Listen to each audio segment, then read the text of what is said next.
메시지 성경 갈라디아서 5장을 살펴보겠습니다. 2장에서는 자유와 성령의 열매에 대해 이야기합니다. 바울은 그리스도를 통해 우리가 진정한 자유를 얻었음을 강조하며 율법에 얽매이지 말고 자유 안에서 살아가라고 말합니다. 그러나 이 자유를 방종이나 욕망을 따라 사용하는 것이 아니라 사랑으로 서로 섬기며 사는 삶을 선택하라고 권면합니다. 또한 성령을 따르는 삶과 육체의 욕망을 따르는 삶의 차이를 설명합니다. 육체의 욕망을 좇는 삶은 시기, 분쟁, 분노 등 부정적인 결과를 가져오지만 성령을 따라 사는 삶은 사랑, 기쁨, 평화, 인내, 자비 등의 열매를 맺게 됩니다. 바울은 성령을 따라 사는 것이야말로 진정한 자유의 삶이라고 강조합니다. 결론적으로 갈라디아서 5장은 우리에게 성령 안에 거하며 살 속에서 성령의 열매를 맺으라고 가르칩니다. 메시지 성경 갈라디아서 5장 말씀으로 들어갑니다. 그리스도인의 자유. 그리스도께서 우리를 해방시켜 자유로운 삶을 살게 해주셨습니다. 그러니 굳게 서십시오. 그 누구도 다시 여러분에게 종의 멍에를 씌우지 못하게 하십시오. 나는 단호하게 말씀드립니다. 여러분 가운데 누군가가 할례를 받고 여타의 율법 체계에 굴복하는 순간 그리스도께서 애써 쟁취하신 자유라는 선물은 사라지고 맙니다. 거듭해서 경고합니다. 할례의 방식을 받아들이는 사람은 그리스도 안에서 이루어지는 자유로운 삶의 유익을 율법이라는 종의 삶의 의무로 바꾸는 자입니다. 나는 여러분이 의도한 것이라고는 생각하지 않지만 그런 일이 실제로 일어나고 있습니다. 여러분이 종교활동에 기대어 살려고 하는 순간 여러분은 그리스도에게서 떨어져 나간 것이며 은혜에서 떨어져 나간 것입니다. 그러나 우리는 성령과의 만족스러운 사귐을 애타게 기다리고 있습니다. 그리스도 안에서는 종교적 의무를 성실히 준수하거나 무시하거나 아무 차이가 없기 때문입니다. 중요한 것은 그보다 훨씬 내적인 것입니다.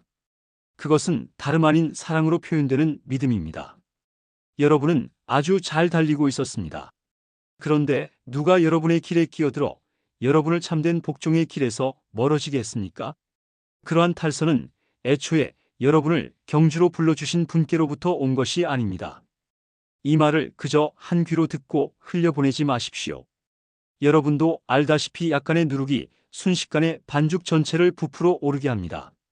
주님은 내 마음 깊은 곳에 여러분이 변절하지 않을 것이라는 확신을 주셨습니다. 그러나 누구든지 여러분을 흔드는 자는 하나님의 심판을 받게 될 것입니다. 내가 다마스쿠스 길에 들어서기 전에 그랬듯이 지금도 계속해서 할례의 방식을 전하고 있다는 소문은 터무니없는 것입니다. 만일 그렇다면 왜 내가 지금도 박해를 받겠습니까? 내가 그 낡은 메시지를 전하면서 이따금 십자가를 언급한다면 아무도 기분 상하지 않을 것입니다. 그처럼 물에 물 탄 듯한 메시지는 아무도 상관하지 않습니다. 할례에 집착하여 여러분을 선동하는 자들은 아예 끝까지 가서 거세하는 편이 좋겠습니다. 하나님께서 여러분을 자유로운 삶으로 부르셨다는 것은 틀림없는 사실입니다. 그러나 여러분은 그 자유를 방탕한 삶을 위한 구실로 삼지 마십시오. 여러분의 자유를 망치지 마십시오. 오히려 여러분의 자유를 사랑 안에서 서로 섬기는 일에 사용하십시오. 그것이야말로 자유가 자라는 길입니다. 우리가 하나님 말씀에 대해 아는 모든 것을 한 문장으로 요약하면 내 자신을 사랑하듯이 다른 사람을 사랑하라는 것입니다. 이것이야말로 참된 자유의 행위입니다. 여러분이 서로 물어뜯고 핥히면 얼마 못 가서 서로가 파멸할 것이니 조심하십시오. 만일 그렇게 된다면 여러분의 값진 자유가 설 자리가 어디에 있겠습니까? 내가 드리는 조언은 이러합니다. 자유롭게 살되 하나님의 영이 이끌고 북돋아 주시는 대로 사십시오. 그러면 여러분은 이기심이라는 욕망에 휘둘리지 않게 될 것입니다. 우리 안에는 죄스러운 이기심이 자리하고 있는데 그것은 자유로운 영을 거스릅니다. 자유로운 영은 이기심과 양립할 수 없습니다. 그 두 가지 생활 방식은 정반대입니다. 여러분은 그날 기분에 따라서 어떤 때는 이렇게 살고 어떤 때는 저렇게 살 수 없습니다.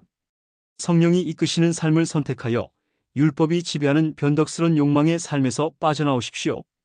여러분이 항상 자기 마음대로 살려고 할 때 여러분의 삶이 어떻게 될지는 아주 분명합니다.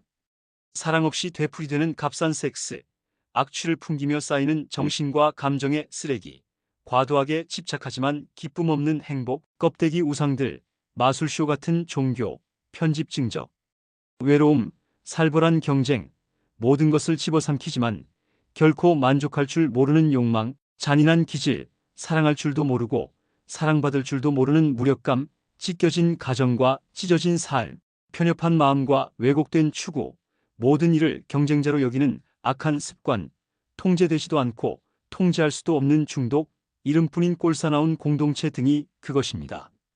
더 열거할 수도 있지만 그만하겠습니다. 여러분도 알다시피 내가 여러분에게 경고한 것이 이번이 처음은 아닙니다. 여러분이 자신의 자유를 그런 식으로 사용하면 여러분은 하나님 나라를 상속받지 못할 것입니다. 그러나 우리가 하나님의 방법대로 살면 어떤 일이 일어날까요? 과수원에 과일이 풍성히 맺히는 것처럼 하나님께서 우리의 삶에 여러 가지 선물 다른 사람들에 대한 호의, 풍성한 살, 고요함 같은 것들을 풍성히 주실 것입니다.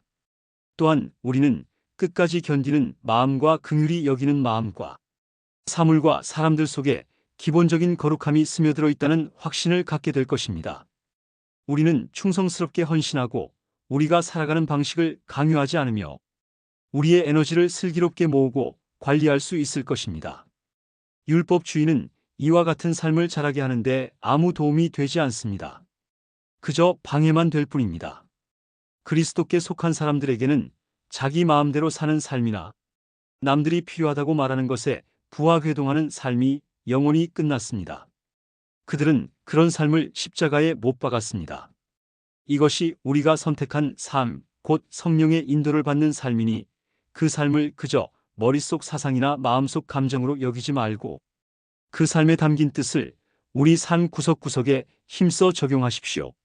마치 우리 가운데 누구는 더 낫고 누구는 모자라기라도 한 것처럼 비교하지 말아야 한다는 뜻입니다. 우리에게는 살면서 해야 할 훨씬 흥미로운 일들이 많습니다. 우리는 저마다 하나님의 독특한 작품입니다.